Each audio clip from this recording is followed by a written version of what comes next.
Encima del bolo alimenticio se tiene que contraer la circular interna. Y debajo del bolo alimenticio se tiene que contraer la longitudinal externa para abrirle la luz. Estos movimientos tienen que ser simultáneos. Ahora transpórtese mentalmente al esófago distal. Al final del esófago, ¿quién está? Esfínter esofágico inferior. ¿Cuál es su estado normal? Estar cerrado. Mi puño es acá será pues, ahí. Ahí está el esfínter esofágico inferior y mi mano derecha es el esófago. Si el esófago distal no se contrae, entonces el esfínter esofágico inferior no se abre. Entonces, en la acalasia hay ausencia de peristaltismo en el esófago distal y ausencia de relajación del esfínter esofágico inferior. Por eso es que la comida se queda en el esófago y no pasa al estómago. No es que en la acalasia esofágica el esfínter esofágico inferior esté, ¿no? Está con presión normal, discretamente elevada, pero no es que esté nada.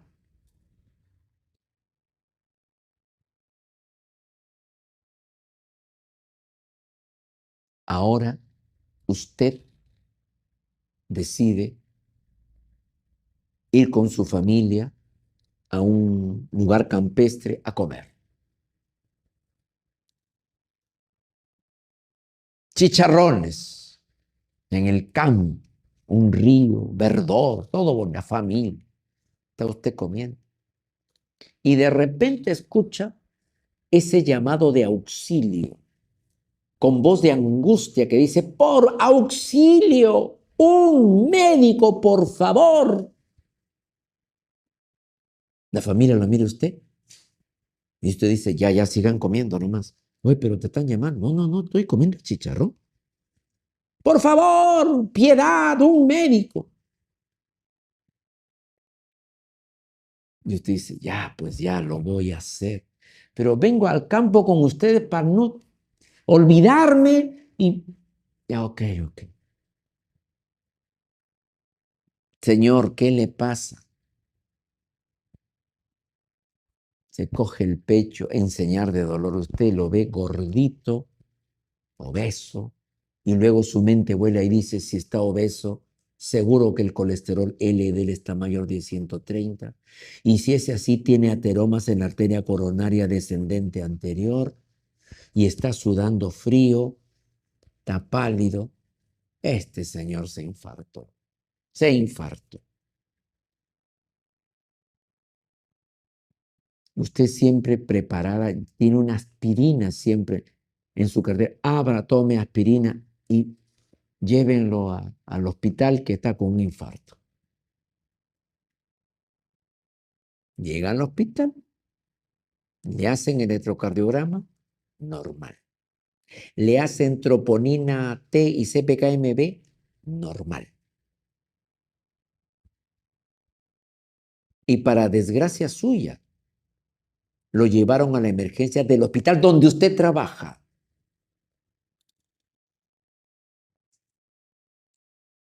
Y cuando al día siguiente llega al trabajo, le oye, atendimos a tu paciente de infarto, así con tono de burla, ¿no? ¿Cuál? Un paciente que tú mandaste con un infarto agudo al miocardio, trombolícelo, métanlo a UCI. Acá está su EKG y su CPK-MB y troponina T normales. Vergüenza total. Porque usted no hizo bien la anamnesis. Lo correcto era, ¿le duele el pecho? Sí. ¿Es usted hipertenso? ¿Tiene colesterol alto? ¿Toma antihipertensivos? Eso era lo correcto. Ese dolor, ¿en qué momento le apareció? Mientras comía el chicharrón, ok. Pero antes de que aparezca el dolor, ¿usted acaso comió pasó un gran bocado de comida? ¿Un pedazo de cerdo grande mal masticado? No. ¿Qué cosa? ¿Le picó? ¿Qué le picó? Ah, le había echado mucho ají a usted y para aplacar el picor, ¿qué? Un vaso de gaseosa, ¿bien qué? Bien helado. Y ni bien tomó los tragos de esa bebida muy helada, ¿qué pasó? Le empezó a doler. Espasmo esofágico difuso, cuyo parecido clínico al infarto es muy grande. Falló en la anamnesis y se tragó el sapo de la vergüenza en su hospital. Espasmo esofágico difuso. De paso, ya se saben los síntomas. Dolor retroesternal de tipo opresivo que se puede irradiar como el infarto hacia el hombro izquierdo y el brazo izquierdo, pero que a diferencia del infarto es desencadenado por la ingesta de bebidas a temperaturas extremas o muy frías o muy calientes o a grandes bocados de comida. Hizo mala anamnesis, pues, doctor.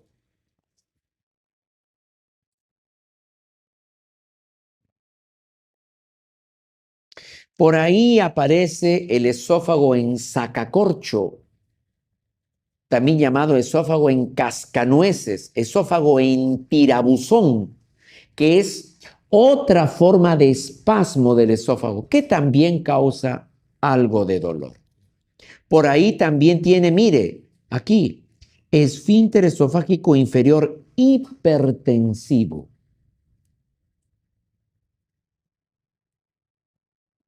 Y otros más. O, por último, trastorno secundario de la motilidad. O sea, el músculo esofágico se enferma como parte de otra enfermedad que afecta otros aparatos y sistemas, como por ejemplo esclerodermia.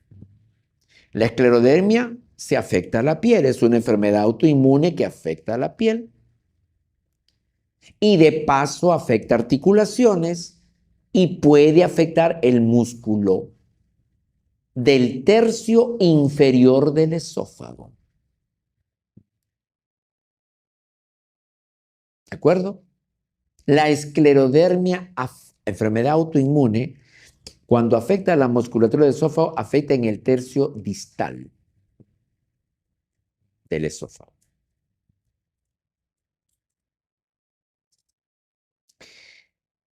Por ahí también puede tener esclerosis sistémica progresiva, ¿ok? Chagas, ya está. Ahora sí, vamos a mirar algunas imágenes. A ver, acá está.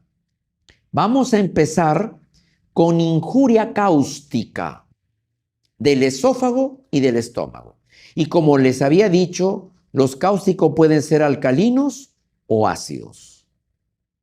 Muy bien, miren la foto. Esta es una radiografía varitada. Esto que ve aquí es el diafragma. Esto es el esófago. Y usted puede creer que esto es la faringe. Puede creer, pero la faringe está bastante más arriba. Por lo tanto, esta cosa dilatada no es la faringe, sino es una dilatación del esófago porque aquí está la estenosis. Como ve usted, esta estenosis no está en el tercio distal, sino está en el tercio medio o proximal.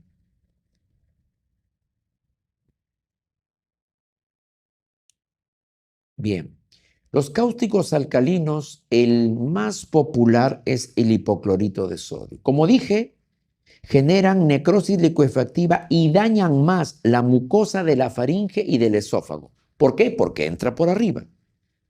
Los que tienen un pH mayor a 12.5, por eso la doctora eligió el pH 13, siempre ulceran la mucosa y por lo tanto cuando cicatrizan siempre estenosan la luz.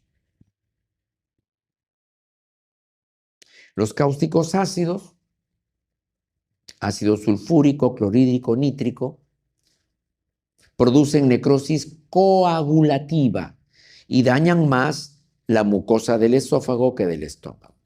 Porque conforme van pasando por el esófago, van coagulando la mucosa y al llegar al estómago, donde se quedan emposados, dañan más el estómago. Lo cierto es que la endoscopía debe ser hecha en las primeras 24 horas para poder diagnosticar el daño, para poder clasificar el daño y sobre todo para decirme cuál va a ser el pronóstico de esta persona. Y eso me permitirá establecer el tratamiento adecuado. Como dice aquí, pregunta de examen, la estenosis se desarrolla casi siempre a las 4 semanas de ocurrida la injuria. Si la persona toma el cáustico el 1 de enero, más o menos a partir del 1 de abril es que puede el paciente empezar a tener síntomas de estenosis. No es inmediato.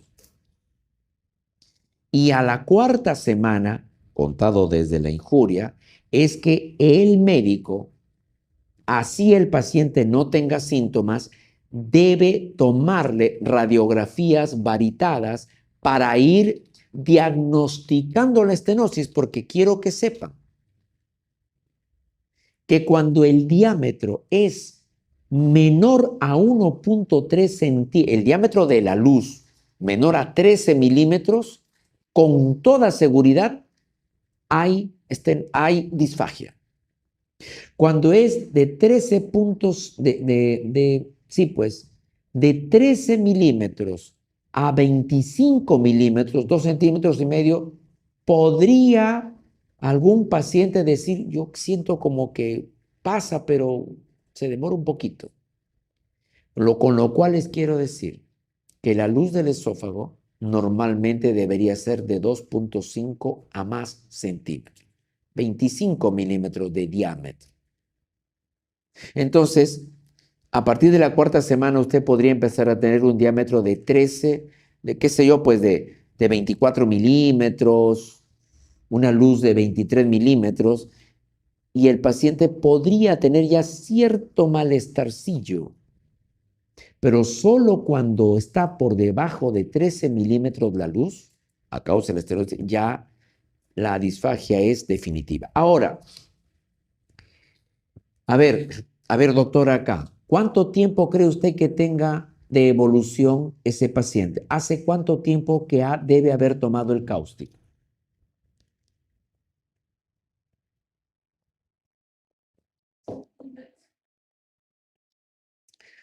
Bueno, por lo menos un mes. Sí, pues 4 semanas. Para que haya estenosis, por lo menos un mes, probablemente más. Probablemente más. Ahora vamos a ver imágenes. Ustedes quédense allí, yo voy a mover las imágenes. Miren, les voy a mostrar el aspecto endoscópico de eso de la lesión que terminó en eso. Endoscópicamente no le voy a mostrar la estenosis, porque el endoscopio no pudo pasar esa estenosis. Esa estenosis creo que tenía 8 milímetros de diámetro. Jamás iba a pasar un endoscopio. Pero le voy a mostrar cómo llegó. Quédense, acá está. Primero les muestro el esófago normal. Un ratito ahí, don't move, don't move. Aquí está, un ratito, un ratito. Aquí está, creo. Caray, no viene. Acá está. Uy, doctores, ahí está. Así estaba el esófago antes de que la persona tome el cáustico.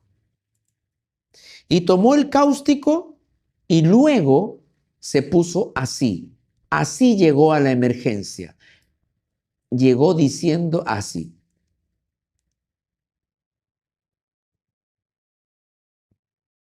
¿Qué vemos allí? Bueno, para empezar, la mucosa del esófago, la única mucosa de esófago preservada es esta que señalo aquí, esta y esta de acá. Todo lo demás no tiene mucosa, se ha licuado. Y si se ha licuado, ¿qué tipo de cáustico ha ingerido? Doctora, alcalino. alcalino, necrosis licuefactiva. Se ve zonas de sangrado y se ve zonas de necrosis. Esta úlcera, que es casi circunferencial, ¿va o no va a generar estenosis? Sí, doctor. ¿Ahorita? No, doctor, a partir de la cuarta semana. Esta es una esofagitis cáustica por alcalinos. No sé si lejía u otro. Observe la ulceración circunferencial, las áreas de necrosis, las áreas de hemorragia. La estenosis es totalmente predecible, por lo que una dilatación de esófago a partir de la cuarta semana es lo que tendríamos que ir planificando. ¿Listo? Ahora bien, les voy a mostrar ahora, les mostré estenosis, voy a mostrarles ahora estenosis péptica por reflujo. Ya vieron cómo es un esófago normal. Voy a avanzar, usted quédese allí. Estenosis péptica por reflujo. Mire usted.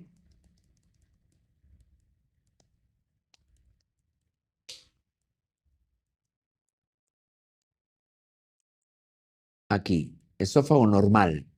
Ahora miren lo que pasa cuando el ácido empieza a subir. Mire esta erosión, aquí, acá, esofagitis erosiva.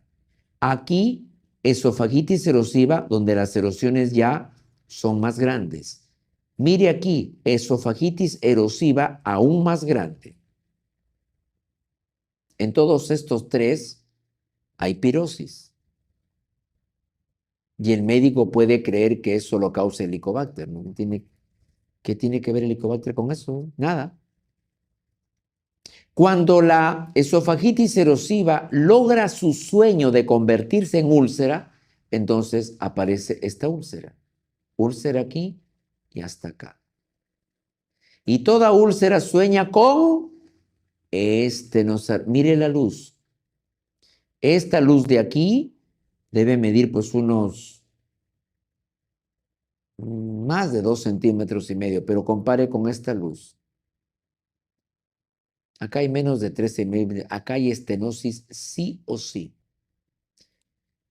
Esofagitis por reflujo, úlcera péptica por reflujo, estenosis péptica por reflujo. Así puedo encontrar el esófago del paciente con disfagia.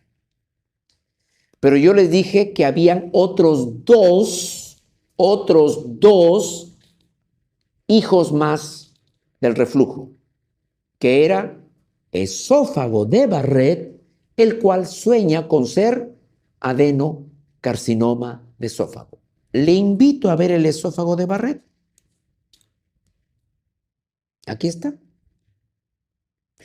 Aquí está ya el esfínter esofágico inferior y debajo de eso el estómago. Y usted que ve acá y dice, doctor, usted nos mostró en Fisiología 2 una endoscopía de la línea Z. ¿Línea Z? Claro, el lugar donde la mucosa del esófago, que es rosada, se une a la mucosa del estómago, que es medio roja. ¿Ya? Y lo primero que me doy cuenta, doctor, es que pareciera que la mucosa del estómago, que es roja, como que estuviera proyectándose hacia el esófago, como una lengua de mucosa estomacal que asciende sobre el esófago. La línea Z no se ve línea, tal vez esto podría ser línea Z aquí, pero todo lo de acá, esa mucosa rojiza que viene del estómago, está subiendo. Y yo le digo, eso es lo que podría, por microscopía, decirme si es o no esófago de Barrett. De paso, usted sabe que endoscópicamente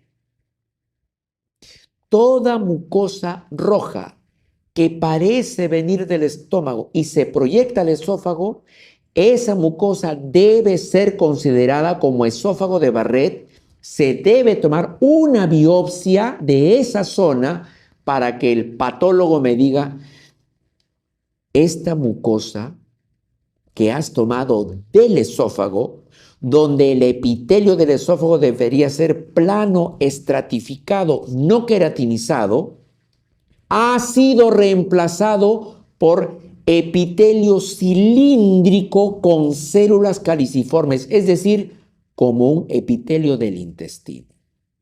Esta transformación de epitelio poliestratificado en epitelio cilíndrico simple con células caliciformes es esófago de Barrett. La patología, la microscopía lo confirma. Y en ese esófago de Barrett es donde va a crecer el adenocarcinoma del esófago. ¿Quiere verlo? Se lo muestro. Se lo voy a mostrar. Se lo voy a mostrar. Wait. Acá está. Aquí está. Clean. Estamos en el esófago distal y esta es la mucosa roja que se proyecta del estómago. Sobre esa mucosa roja, el esófago distal, ha crecido este tumor. Cuando yo tomo biopsia de ese tumor, de este tumor de acá, me va a decir adenocarcinoma. Y si tomo biopsia de acá, me va a decir esófago de Barrett. Acá tiene otro cáncer. Déjeme ver. Acá otro Barrett, mire, más bonito, más nítido. Mire, aquí sí es, ya doctor, si usted mire lo que le digo. Lenguas de mucosa que vienen del estómago y se proyectan. Ahí está. Usted toma biopsia de esta zona y debiendo haber allí epitelio poliestratificado, encuentra epitelio cilíndrico con células caliciformes, las llamadas Goblet cell. Ahí está. Mire, caray, doctora, ¿qué he hecho? Acá, mire. Clean. Y en la biopsia, miren lo que encuentro. Biopsia tomada de aquí, como si hubieran vellosidades intestinales. Epitelio cilíndrico, miren las células caliciformes. Todo esto es células caliciformes. Igualito al intestino. Este es el esófago de Barrett, llamado también epitelio de Barrett, que no es otra cosa que una metaplasia intestinal, es decir, la transformación del epitelio poliestratificado plano en cilíndrico tipo intestino. Sobre él se cierne el riesgo de adenocarcinoma de esófago. Ya, un ratito. Ahora sí. Voy a avanzar un poco más para ya ir terminando, irnos a la pausa en 5 minutos. Bien, quiero que vea aquí. Acá estamos. Acá está. Sí. Miren. Estenosis péptica, les mostré. Estenosis cáusica. Les he mostrado carcinoma de esófago. Adenocarcinoma. Ahora le voy a mostrar carcinoma escamocelular. ¿De acuerdo? Y de allí me voy a ir a revisar acalasia, espasmo esofágico difuso y esófago en cascanueces. Y voy a ir para eso. Y finalmente les voy a mostrar esclerodermia. ¿De acuerdo? Ya mostré esto, estenosis cáustica. Esta es la esofagitis cáustica por alcalino. Acá. Le voy a mostrar. Estamos entonces analizando estenosis esofágicas intrínsecas, donde la piedra en el camino surge ¿de quién? De la mucosa esofágica.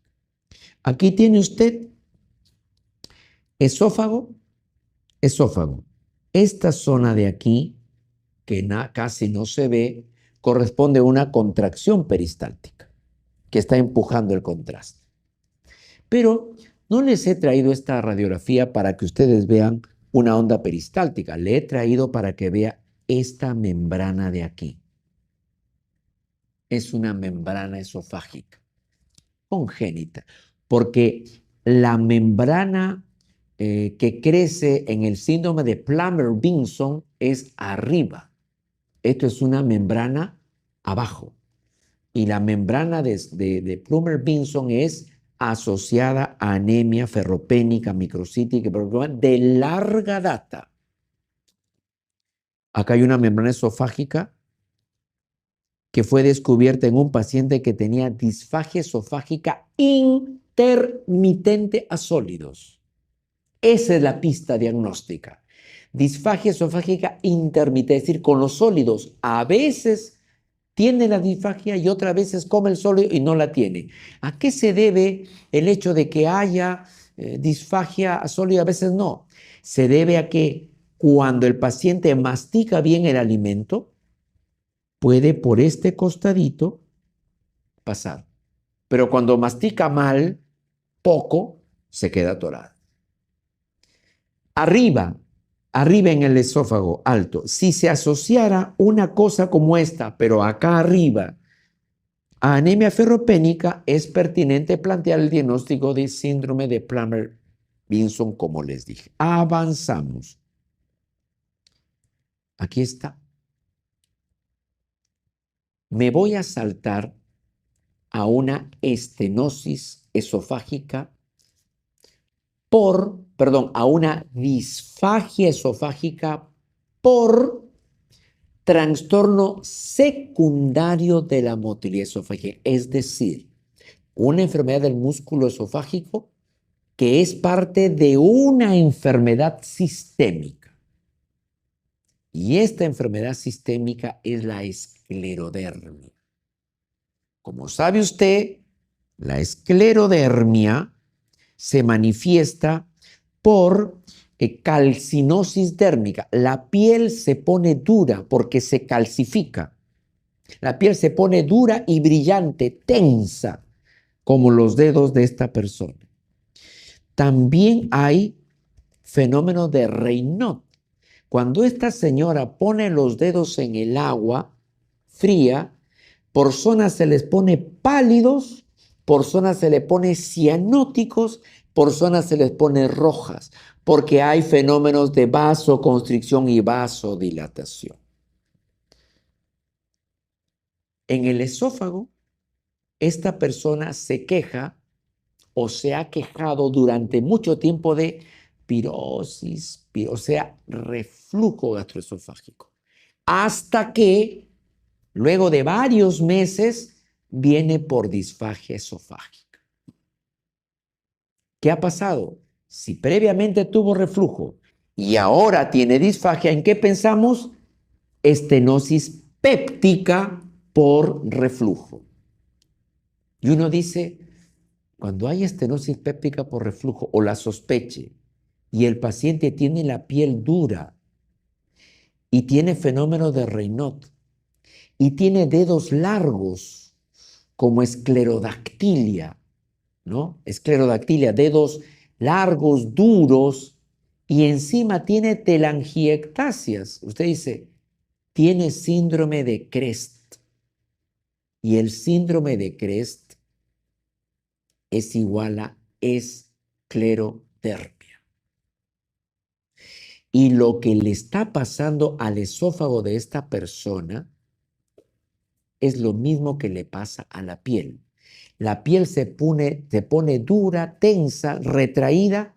El esófago distal también se pone duro y se contrae, se acorta el esófago distal. Y al acortarse el esófago distal, como el esófago ahora mide menos altura, ¿qué hace? Tracciona, jala hacia arriba al cardias del estómago. Es decir, un pedazo del estómago pasa a través del hiato esofágico y sube un poco al mediastino. Se ha producido una hernia hiatal. Y cuando hay hernia hiatal, el reflujo gastroesofágico es no solamente seguro, sino severo. Al haber tanto reflujo y tan severo, aparece primero la esofagitis por reflujo, luego la úlcera péptica por reflujo y luego la estenosis péptica por reflujo.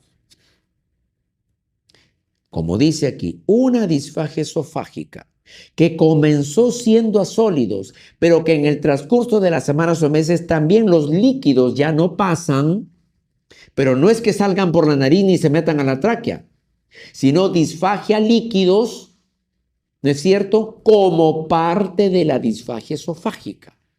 La disfagia líquidos en la disfagia orofaringea es otro comportamiento, porque ni bien el paciente quiere tomar líquido en la disfagia esofágica, se le mete la tráquea, tose, se le sale de inmediato.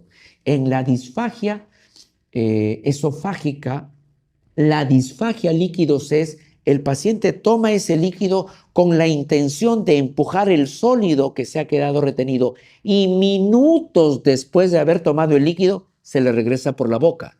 Una cosa totalmente distinta a la disfagia de líquidos de la disfagia orofaringea, como ya lo explicamos.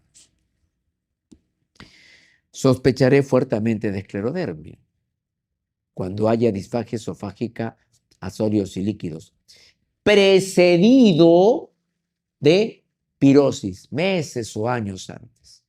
Y encima veo el CREST, calcinosis dérmica, Raynaud, esclerodactilia y telangiectasis. ¿A qué se debe esto?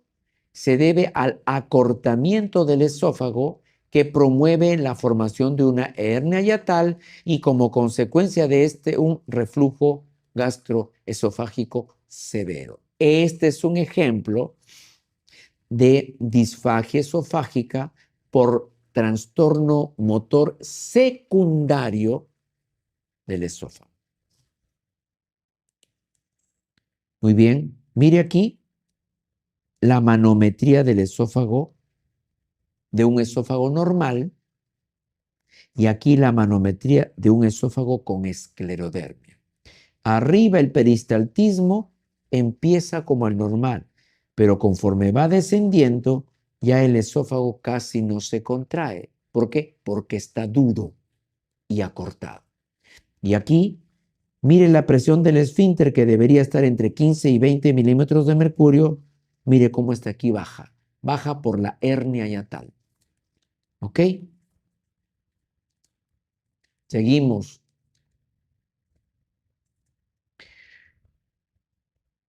Saber si es intermitente la disfagia a sólidos o progresiva me ayuda a sospechar. La disfagia intermitente a sólidos, doctores, como les mostré hace un momento, siempre será sospechoso de ser membrana esofágica. Siempre. En tanto que la disfagia progresiva me dice que la causa también está siendo progresiva. Cáncer es progresivo. Estenosis péptica es progresivo. ¿Ok?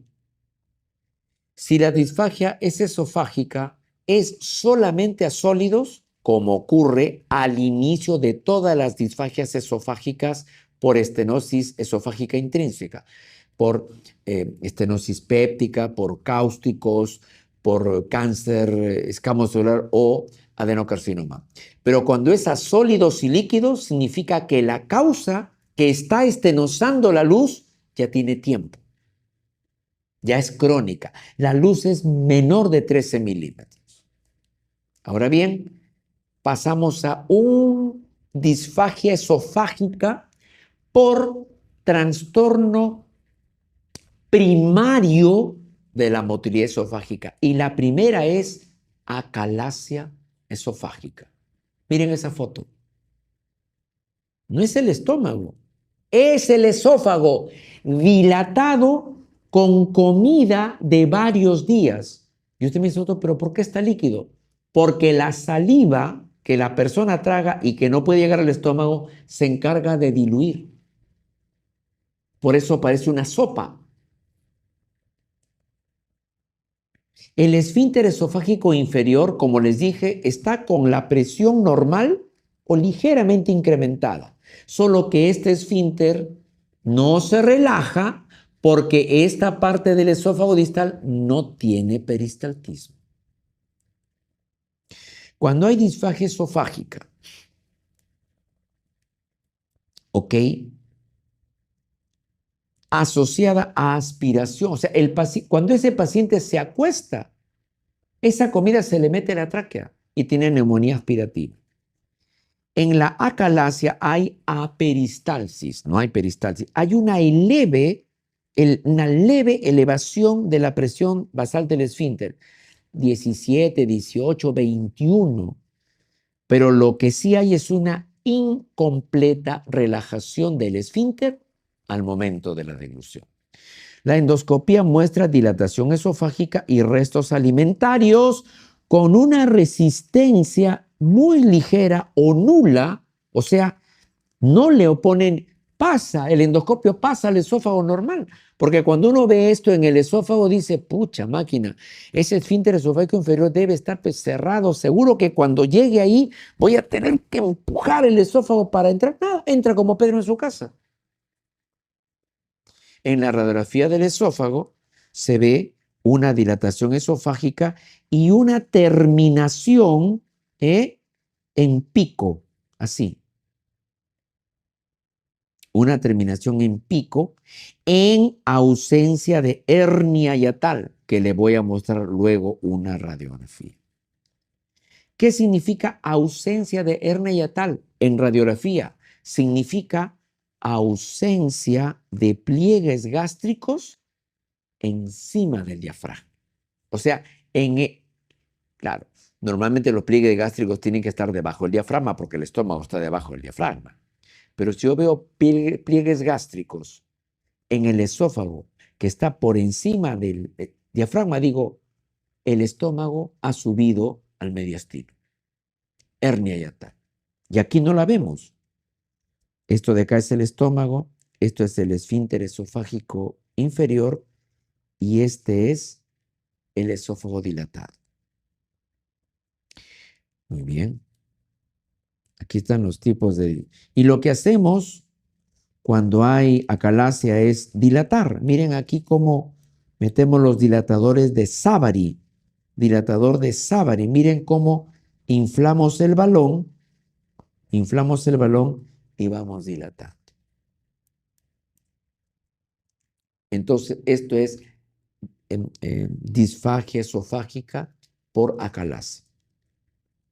Ahora, esta es una manometría normal, presión del esfínter esofágico inferior entre 15 y 20 y las ondas peristálticas.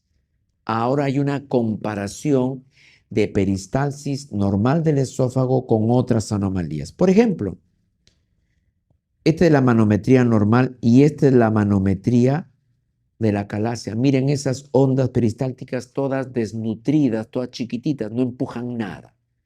Ahora miren lo que pasa en el espasmo esofágico difuso.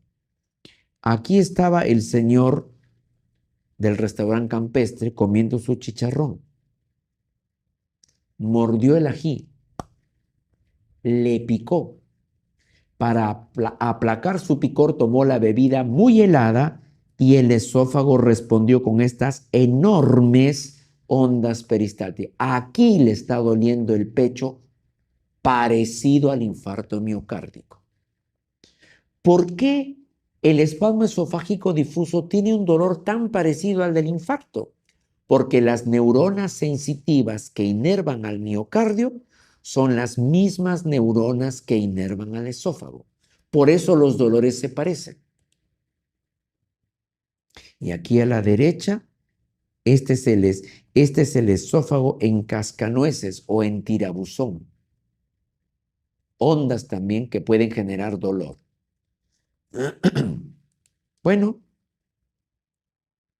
como está aquí. Una vez que hemos descartado el origen cardíaco de un dolor retroesternal, una vez que hemos dicho que esto no es del corazón, esto nos debe llevar a buscar su causa del dolor en el esófago. Cuando vemos al momento de la endoscopia unos espasmos en forma de hélice en el esófago, que se observan de manera muy incidental. Hay que tener una suerte inmensa para que al momento de una endoscopía un paciente tenga estas contracciones, pero pueden darse. Aquí le presentamos esa excepción. Y esa excepción, donde usted va a ver las contracciones, es el espasmo esofágico difuso. Mírelo. Si usted se acerca, da la impresión de que estuviera en un remolino. Mire, mire aquí, mire.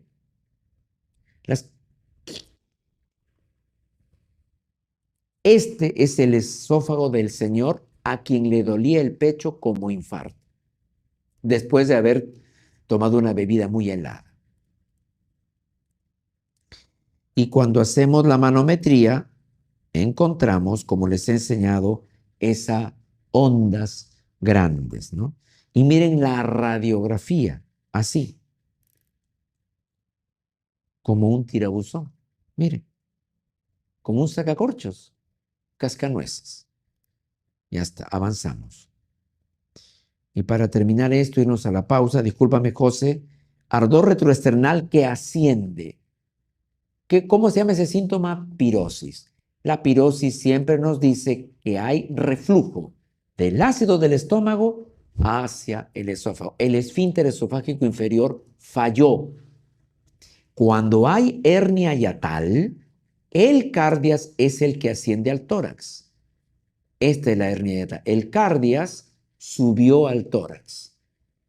En cambio, en la hernia paraesofágica es el fondo gástrico quien asciende al tórax. Aquí está el fondo gástrico, mire usted, y se abomba hacia el tórax. Acá está. Mire usted, mire esta radiografía. Aquí está la columna vertebral, aquí está la columna, y aquí está el esófago. Y vemos que el diafragma está aquí. Este es el diafragma, acá está el diafragma. Si esto es el diafragma, ¿qué es todo esto que veo aquí? Que parecen unas cosas, estos son los pliegues gástricos que están por encima del diafragma. Esto es la hernia hiatal. Parte del estómago subió. Y tanto ha subido y tanto ha sido el reflujo que miren aquí esta zona de estenosis. Esta es una estenosis péptica por reflujo. Y aquí, si usted mira fino, usted tiene una imagen por adición de contraste. Este es el lecho de otra úlcera péptica que cuando se cicatrice terminará de cerrar esta luz. Cuando hay disfagia esofágica a sólidos progresiva, primero fue a sólidos y después a líquidos. Y en la historia yo obtengo que antes de tener esta disfagia él tenía pirosis. Entonces, esta anamnesis es fuertemente sugestiva de que haya estenosis péptica por reflujo. Obsérvese la presencia de pliegues gástricos en la parte que corresponde al esófago distal, pero que en realidad no es el esófago distal, sino el cardias, más una estenosis parcial de la luz y una úlcera péptica. Se trata de una hernia hiatal por rodamiento. El cardias rueda hacia el esófago que ocasiona úlcera péptica y estenosis. A esto le llamamos enfermedad por reflujo gastroesofágico. Imagen de un esófago normal, ya lo vio. Las diferentes formas de reflujo gastroesofágico. Acá hay 4 de los 5 hijos del reflujo. Esto es para mostrar que los pacientes que tienen hernia hiatal obviamente van a tener síntomas de reflujo, va a tener reflujo gastroesofágico patológico, va a tener esofagitis y las demás complicaciones, úlcera péptica, estenosis, Barrett y adenocarcinoma. Pero aquí la figura les muestra también que todos estos síntomas de reflujo se pueden presentar sin que haya hernia hiatal.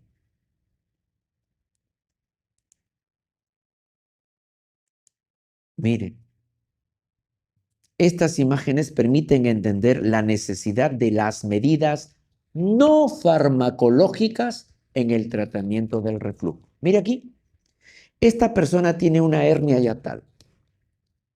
Usted le puede dar prokinético para que el estómago vacíe su contenido rápido al duodeno y no se vaya para arriba.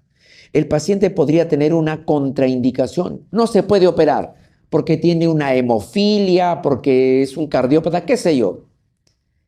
Mire, entonces como no se va a poder operar, miren lo que pasa cuando duerme. Hay contenido gástrico en su estómago y contenido gástrico en su hernia. La necesidad de elevar la cabecera de la cama, no con almohadas, sino como lo muestra la figura, con un taco, así. ¿Para qué? Para que la bolsa herniaria esté vacua y no haya aspiración pulmonar. ¿Qué más? Baje de peso. El doctor Díaz ha explicado que cuando la presión intraabdominal es mayor a 10 milímetros de mercurio, cosa que ocurre cuando hay obesidad, cuando el paciente tiene que pujar mucho, la presión del esfínter esofágico va a ser vencida, derrotada por esta hipertensión abdominal y va a haber reflujo. Baje de peso. ¿No quiere tener reflujo? Deje de tomar café, deje de consumir cacao, deje de consumir cítricos, deje de consumir grasas, mantequilla, deje de fumar, pues por favor. Deje usted los anticonceptivos orales que por tener estrógenos y progestágenos relajan, al igual que la progesterona que viene de la paciente en la mujer embarazada, relajan el esfínter esofágico inferior y por esa razón es que una embarazada empieza a tener pirosis. Y no faltará el colega que diga, claro, ¿cómo no va a tener pirosis si tiene gastritis? Segurito que es Helicobacter. Le hacen test de aliento, obviamente sale positivo, el médico da tratamiento ante Helicobacter y ¿qué resulta? Que la paciente regresa y le dice, doctor, dos cosas. La primera, que los síntomas están igual o peor. Y dos, su tratamiento que me dio para matar la bacteria me ha cortado la regla. ¿Qué? Que ya no menstruo. Pero, ¿cómo es eso? Sí, pues no menstruo. Cuando usted vino la vez pasada, ¿tenía retraso menstrual? Sí. ¿Pero por qué no me dijo? Porque usted no me preguntó, pues, doctor. Usted es el que pregunta y yo respondo. Me acabo de hacer una subunidad beta, estoy embarazada, doctor. No es Helicobacter. Uy, señora, por favor, ¿qué hacemos? Mire, le dice usted, yo me ofrezco a ser el padrino del niño, pero no le cuente a nadie que yo le dije que era Helicobacter, pues. Me da vergüenza. O si no, le ponemos al niño Helicobacter pylori de nombre.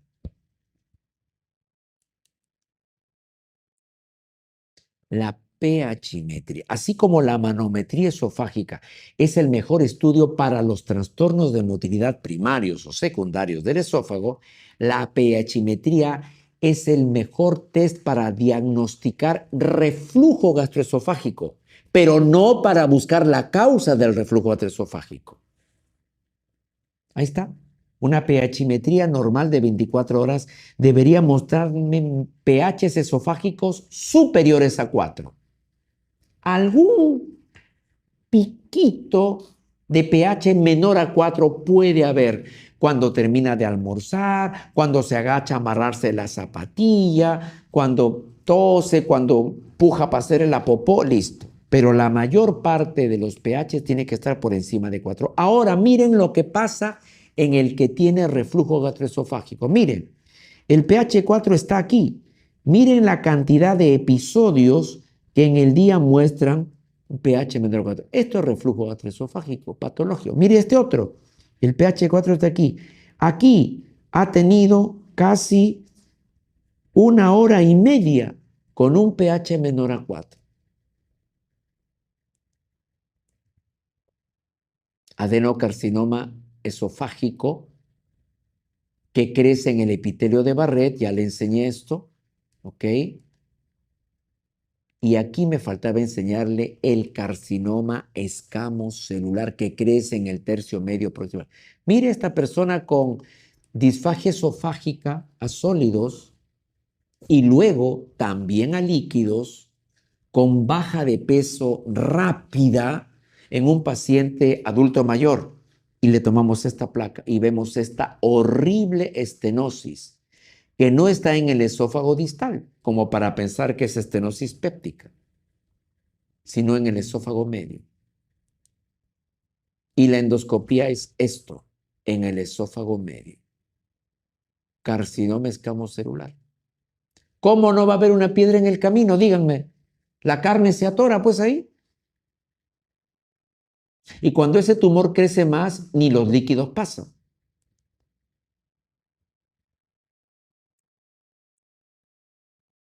El esófago de Barrett, que ya se lo mostré. ¿Cuál es el síntoma fundamental para el diagnóstico de cáncer de esófago? Fundamental. Después de haber visto esto, disfagia, pues, obvio, disfagia. Varón de 35 que acude porque desde hace un mes tiene pirosis, regurgitación ácida y tos nocturna, que aumenta cuando toma café. No tiene disfagia ni ha perdido peso, pero tiene un índice de masa corporal de obesidad. Por lo tanto, la presión intraabdominal es largamente superior a 10 y el esfínter esofágico inferior ha sido derrotado y va a haber, ¿qué cosa? Reflujo gastroesofágico, pues. Varón de 50, viene por deglución difícil. ¿Qué es esto? Disfagia. Vamos a analizarla. La manometría esofágica muestra que no hay peristaltismo y no se relaja el esfínter esofágico inferior. ¿Qué es esto? Listo, pues usted está durmiendo, usted debe responder esto. ¿Cuál de las siguientes es un factor de riesgo importante para desarrollar carcinoma escamoso o escamo celular del esófago? Clave.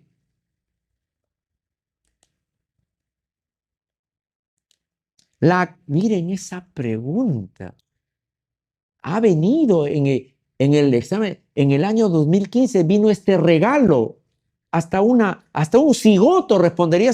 Mire, la acalasia es una patología de duodeno, me va a decir. O sea, también vienen regalos, doctores, ¿ah? En fin. Varón de 40 con reflujo gastroesofágico, tiene epigastralgia y dolor quemante en la región retroesternal. En el estudio funcional, el denominador común de esta enfermedad es que la presión del estómago, que siempre es positiva respecto a la del esófago, solo que el esfínter esofágico inferior impide que estos contenido gástrico sea empujado hacia el esófago. Este es el guardián. Cuando este pestañea, se abre, ¡flup!, se igualan las presiones del esófago y del estómago, moviéndose el contenido gástrico al esófago a través de un esfínter esofágico inferior que dejó de hacer su trabajo.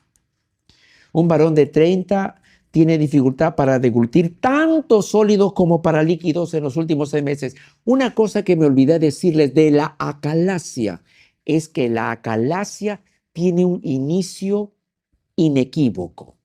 El paciente dice: doctor, hace 7 meses que tengo dificultad para comer.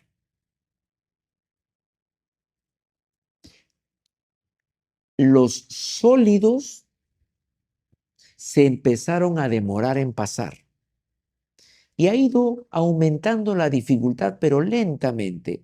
No he bajado de peso.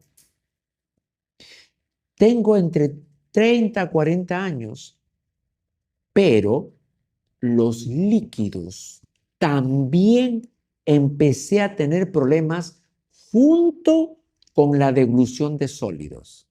Entonces, en la acalasia, la disfagia es desde el inicio, al unísono para sólidos y líquidos. Ese inicio así, en una persona de edad intermedia entre 30 y 50, será acalasia hasta no probar lo contrario. Inicio al unísono, al mismo tiempo disfagia para sólidos y líquidos. Los hallazgos radiológicos que caracterizan a la acalasia son los de ¿cuál no es un hallazgo radiológico de acalasia? ¿Cuál no es? Este, porque dice, no es el ver defectos de la peristalsis en el esófago proximal, porque le he dicho hasta el cansancio que el problema de la calacia es en el esófago distal. Todo lo demás es cierto. Estudie la pregunta. Mujer de 38 que viene por dolor epigástrico que se va hacia el esternón, tiene eruptos y pirosis y en el examen tiene la garganta roja y hay dolor en el epigastro. ¿Cuál de estos es el diagnóstico más probable? Bueno, pues esto es reflujo gastroesofágico, ¿no? Que si es debido a una hernia, eso habrá que verlo. Lo que sí es seguro es que hay enfermedad por reflujo, no cabe duda. El reflujo gastroesofágico crónico de larga data, que puede producir esófago de Barrett, que después se convertirá en adenocarcinoma. Un varón tiene vinagreras, pirosis, tos crónica y ronquera matutina. En la endoscopía alta se le encuentra una zona de rigidez, quiere decir estenosis, más una úlcera en el esófago distal. De estos diagnósticos, ¿cuál tendría que ver con estos hallazgos endoscópicos? Esófago de Barrett. Porque la estenosis es hijo del reflujo, porque la úlcera del esófago es hija del reflujo y porque el esófago de Barrett también lo es. En la enfermedad por reflujo gastroesofágico con esofagitis moderada o intensa comprobada por endoscopía, el fármaco de primera línea es y será siempre, hasta que descubran otro fármaco más potente, un inhibidor de la bomba de los protones. Mujer de 65 que tiene pirosis después de ingerir alimentos. La prueba más sensible para descartar el reflujo gastroesofágico es la prueba más sensible, el examen, como lo hemos visto, pHimetría de esófago de 24 horas. Y hemos terminado, vamos a hacer la pausa. Hacemos la pausa y ahí lo dejo. Pausa y...